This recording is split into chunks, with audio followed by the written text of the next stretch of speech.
कईपुर पंचायत रे जिलापाल मिलित जन अभियोग शुणाणी अनुष्ठित। गजपति जिला रायगढ़ ब्लॉक अंतर्गत कईपुर ग्राम पंचायत रे जिलापाल जन अभियोग शुणाणी कार्यक्रम अनुष्ठित हो जाइछि। कईपुर पंचायतर सम्मिलनी कक्ष रे जिलापाल विजय कुमार दास मोट 52टी अभियोगर शुणाणी करथिले।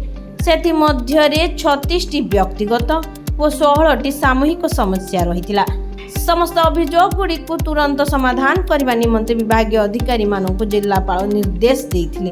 एही अभियोग शुणाणी रे जिला आरक्षी अधीक्षक जतीन्द्र कुमार पंडा, जिला परिषदर मुख्य उन्नयन अधिकारी शंकर केरकेटा, पारलाखेमुंडी उपजिलापाल अनुप पंडा, रायगढ़ पंचायत समिति अध्यक्षा पूर्णवासी नायक, गोष्ठी उन्नयन अधिकारी संतोष कुमार बारिक, तहसीलदार सुकांत प्रधान, जिला मुख्य चिकित्सा अधिकारी डॉक्टर मोहम्मद मुबारक अली, जिला सामाजिक सुरक्षा व भिन्नक्षम सशक्तिकरण अधिकारी संतोष कुमार नायक व स्थानीय सरपंच व जनप्रतिनिधि समेत समस्त जिला स्तरीय अधिकारी माने उपस्थित थिले।